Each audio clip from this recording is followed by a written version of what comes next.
right. Yeah, when you find the one you love. I got a girl that compliments my fly, and when it goes down, I know she gon' ride. I finally got somebody I can call my. अस्सलामुअलैकुम friends, hello everyone. मैं हूँ सहर। मैं हूँ नायाब। आप देख रहे हैं जिसको रिएक्शन। जी तो कैसे हैं आप लोग? उम्मीद करते हैं आप लोग अच्छे हैं, प्यारे हैं, खुश हैं और हमारी वीडियोस को देख रहे होंगे। और जो लोग हमारी वीडियोस को देख रहे हैं हम उनको बोलना चाहेंगे आपका बहुत ज़्यादा धन्यवाद। जी तो आज की वीडियो बहुत अच्छी होने वाली है। इस पर बहुत ज़्यादा लोगों ने रिक्वेस्ट की थी, इसलिए अच्छी होने वाली है। तो ऐसी वीडियो पे कभी रिएक्शन नहीं दिया, बट आज पहली दफ़ा देने जा रहे हैं। हाँ बिल्कुल। तो हमें उम्मीद है कि आपको ये वीडियो पसंद आई और आपको अच्छा लगेगा, हमें भी पसंद आएगी। हाँ। हम भी जानना चाहेंगे इस वीडियो में क्या है। तो इसमें लिखा हुआ है 11 proofs of Ramayana that you don't know. तो ऐसा करते वीडियो को देख लेते हैं। तो उससे पहले प्लीज़ हमारे चैनल को सब्सक्राइब कर दीजिएगा, हमारे वीडियो को लाइक कीजिएगा, शेयर कीजिएगा। तो फिर देखते हैं, तो फिर चलिए।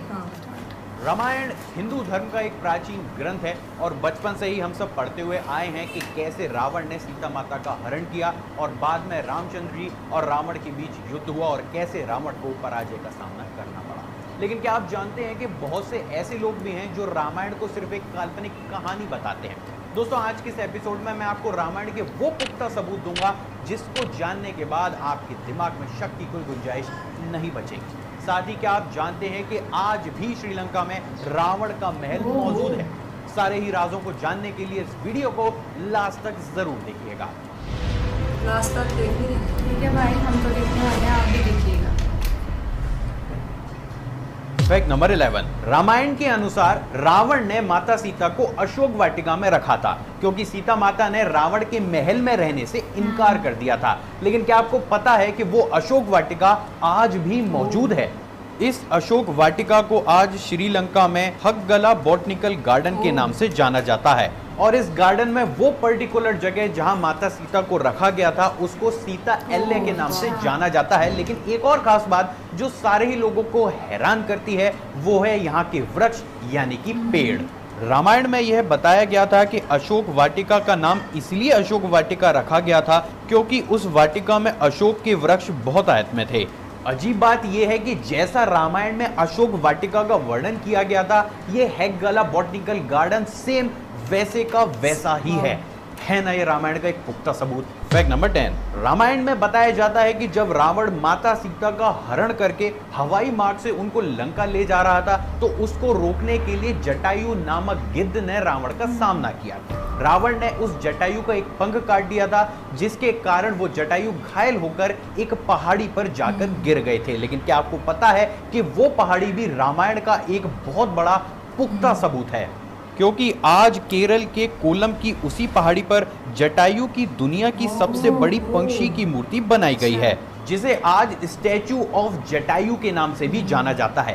कहते हैं कि जटायु हिंदू पौराणिक इतिहास के पहले वो पात्र थे जिन्होंने वुमेन प्रोटेक्शन के लिए अपनी जान दी थी। है ना सच में अमेजिंग। Fact number 9। क्या आपको पता है कि श्रीलंका के सिंघाना शहर में वीरांगन टोटा नाम की एक जगह है जिसका मतलब होता है विमान उतरने की जगह। अकॉर्डिंग टू श्रीलंकन गवर्नमेंट यही वो जगह है जहां रावण ने सीता जी का अपहरण करने के बाद अपना पुष्पक विमान उतारा था। ऐसा माना जाता है कि रावण के पास 4 अत्याधुनिक हवाई अड्डे थे जिनको मैंने इस वीडियो में कवर किया है। आप इस वीडियो को पूरा देखने के बाद उस वीडियो को भी देख सकते हैं। Fact number 8। क्या आपको पता है कि श्रीलंका में नुव्रा एल्या नाम की एक जगह भी है जहां पर माता सीता का मंदिर है। साथ ही इस मंदिर के पास ही एक झरना भी बहता है। कहा जाता है कि माता सीता इसी झरने में स्नान भी किया करती थी। इस झरने के आसपास की चट्टानों पर हनुमान जी के पैरों के निशान भी मिलते हैं। यहाँ वो पर्वत भी है जहाँ पहली बार हनुमान जी ने अपना कदम रखा था। यह पर्वत लंकापुर और अशोक वाटिका के बीच स्थित है। हैरानी की बात यह है कि इस पर्वत पर भी ठीक वैसे ही पैरों के निशान मिलते हैं जैसे उस झरने के पास चट्टानों पर मिले थे। है ना अमेजिंग। Fact number 7। अब बात कर लेते हैं उस सबूत की जिसने ना सिर्फ इंडिया और श्रीलंका के लोगों को ही चौंकाया बल्कि अमेरिका के साइंटिस्ट तक को हैरान करके रख दिया। जी हाँ दोस्तों, हम बात कर रहे हैं राम सेतु की जिसको इंग्लिश में एडम्स ब्रिज के नाम से भी जाना जाता है। रामायण में यह बताया जाता है कि प्रभु श्री राम इंडिया से लंका एक पुल के माध्यम से गए थे जिसे हम राम सेतु के नाम से भी जानते हैं। लेकिन क्या आपको पता है कि राम सेतु आज भी मौजूद है? पुरातत्व विभाग के प्रमाणों से यह पता चलता है कि भारत के तमिलनाडु के दक्षिणी पूर्वी तट के किनारे रामेश्वरम द्वीप तथा श्रीलंका के उत्तरी पश्चिमी तट पर मन्नार द्वीप के मध्य पानी के नीचे आज भी एक 30 किलोमीटर लंबा पुल मौजूद है, जिसे 15वीं शताब्दी तक पैदल चल के पार करने योग्य माना जाता था। लेकिन एक चक्रवात के कारण ये राम सेतु जगह जगह से खंडित हो चुका है। हैरानी की बात यह थी कि जब नासा की एक सैटेलाइट ने इस क्षेत्र की फोटोग्राफ खींची तो राम सेतु उस सैटेलाइट की इमेज में भी देखने को मिला। शायद आप ये नहीं जानते कि नासा भी ये स्वीकार कर चुका है कि इस क्षेत्र में वास्तव में एक सेतु था, जो इस दुनिया का सबसे पहला पुल हो सकता है। अब इतने सारे कोइंसिडेंट्स होना थोड़ा तो मुश्किल लगता है, फिर भी राम सेतु के बारे में आपकी क्या राय है, आप कमेंट सेक्शन में कमेंट करके जरूर बताइएगा। फैक्ट नंबर 6, क्या आपको पता है कि राम सेतु में इस्तेमाल किए जाने वाले पत्थर आज भी मौजूद हैं? हालांकि इनकी क्वांटिटी अब काफी कम हो चुकी है, लेकिन आज भी भारत के रामेश्वरम में ऐसे पत्थर हैं जो भारी होने के बावजूद भी पानी पर तैरते हैं। एक और बात जो सबसे ज्यादा हैरान करती है वो ये है कि श्रीलंका के मन्नार द्वीप पर भी इस प्रकार के पत्थर पाए जाते हैं जो पानी में तैरते हैं। जी हाँ, ये वही जगह है जहाँ रामायण के अनुसार राम सेतु श्रीलंका में जाकर जुड़ा था। अब बहुत सारे साइंटिस्ट ने इन तैरते हुए पत्थरों पर बहुत से तर्क दिए हैं, लेकिन सबसे खास बात यह है कि आज तक कोई भी साइंटिस्ट ये नहीं बता पाया है कि वास्तव में ये पत्थर इतने भारी होने के बावजूद भी पानी में नीचे क्यों नहीं डूबते।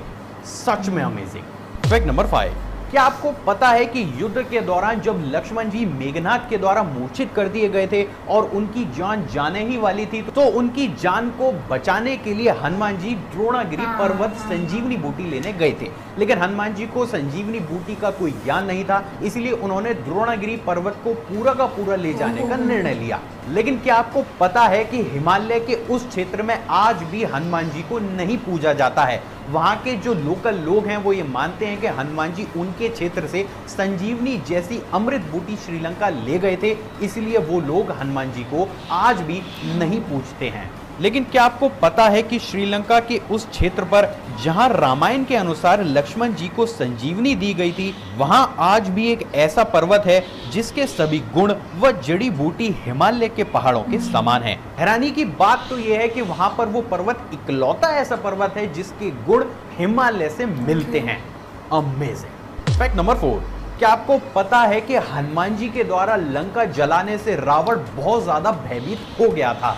उसको डर था कि हनुमान जी दोबारा हमला ना कर दें और इसीलिए रावण ने सीता जी को अशोक वाटिका से हटाकर कोंडाकट्टू गाला में रखा था। हैरानी की बात यह है कि श्रीलंकन पुरातत्व विभाग को कई ऐसी गुफाएं मिली हैं जो कोंडाकट्टू गाला से रावण के महल को सीधा जोड़ती थीं।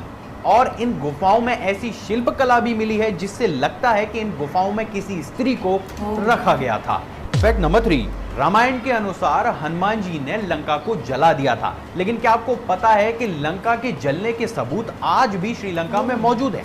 जी हाँ, रामायण के अनुसार जिस जगह पर लंका को जलाया गया था आज वहां की मिट्टी काली है, जबकि आसपास की अगर आप मिट्टी ऊपर नजर डालेंगे तो वह अपने स्वाभाविक रंग की है। ये सच में अमेजिंग है। फैक्ट नंबर 2, रावण शिव जी की आराधना किया करता था। लेकिन क्या आपको पता है कि रावण ने श्रीलंका में भी भगवान शिव के लिए एक मंदिर की स्थापना की थी जिसका नाम कोडेश्वरम मंदिर है। यह दुनिया का एकमात्र ऐसा मंदिर है जहां भगवान से ज्यादा उसके भक्त रावण की आकृति बनी हुई है। एक बात जो हमें हैरान करती है वो ये है कि भगवान शिव का श्रीलंका में मंदिर का होना और उस मंदिर में रावण की भी आकृतियों का होना, यानी एक बात साफ है कि भगवान शिव, रावण, श्री राम और माता सीता का आपस में कोई ना कोई कनेक्शन तो जरूर था जिसको झुकलाया नहीं जा सकता, और ये अपने आप में रामायण का एक बहुत बड़ा प्रूफ है। क्या आपको पता है कि श्रीलंकन गवर्नमेंट को श्रीलंका में एक ऐसा महल मिला है जिसको रामायण काल का ही माना जाता है? इस महल से कई गुप्त रास्ते निकलते हैं जो उस महल को शहर के अलग अलग केंद्रों से जोड़ते हैं। हैरानी की बात तो यह है कि रिसर्च में यह बात बिल्कुल क्लियर हो चुकी है कि ये रास्ते या फिर जिनको गुफाएं कहा जाए वो नेचुरल नहीं है, बल्कि इनको मानव के द्वारा निर्मित किया गया है। अब अगर श्रीलंका की हिस्ट्री पर नजर डाली जाए तो एक बात यहाँ पर हम सभी को चौंकाती है।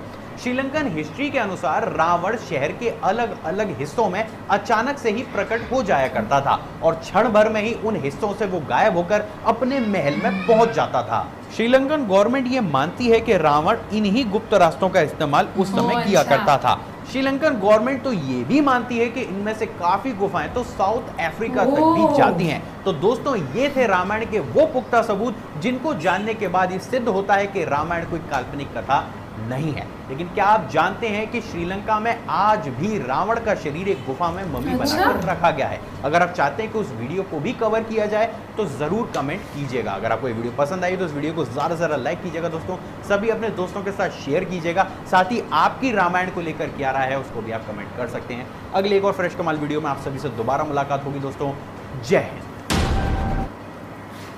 जी तो गाइस ये थी आज की वीडियो, तो देख के बहुत ही अच्छा लगा, बहुत ज़्यादा इन्फॉर्मेशन मिली है। प्रूफ उनमें मतलब हकीकत बताई गई कि हाँ अगर आप लोगों को लगता है कि सच नहीं है हाँ, तो मतलब सोचते हैं कुछ लोग कि ये ख्याली हाँ कहानी बोलते हैं बहुत से लोग इनको। तो उन्होंने स्पेशली मतलब हर जगह से लिंक उनके जोड़ के दिखाए गए हैं कि हाँ जिस जगह पे जो दिखाया जाता है रामायण में जो लिखा है सच में उन्हीं जगह पे है। लेकिन सर वो जो तुम्हें याद है कि बोलते हैं कि रावण के 10 सर थे, क्या वो सच बात है? 10 सर थे ये, मतलब 10 सर हो सकते हैं किसी के, मुझे मतलब हमने देखा है ना, आप लोगों को भी पता है कि जब रावण को जलाया जाता है तो उसके 10 सर बनाए जाते हैं। तो आप लोग प्लीज़ बताइएगा कि क्या ये सच है, क्या मतलब आपको लगता है कि ऐसा था कि नहीं था। वैसे हमें ये वीडियो देख के सच में बहुत ज़्यादा इन्फॉर्मेशन मिली है इस वीडियो से। हमें कुछ नहीं था पता, हमें बस चीज़ों का हमने बहुत पता है। यस एनिमेशन स्टोरीज में आपको पता ही है, जैसा कि स्टार प्लस पे किसी चैनल पे दिखाते रहते थे जब हम छोटे थे ना, तो देखी हुई थी। तो लेकिन हमें नहीं पता था कि ये सब कुछ मतलब ऐसे हकीकत में है वही चीजें सच में। तो अच्छा लगा, हैरानगी तो होती है। हाँ, तो कैसी लगी आपको वीडियो? मुझे उम्मीद है कि आपको अच्छी लगी होगी। हमें बहुत ज़्यादा इन्फॉर्मेशन मिल गया है।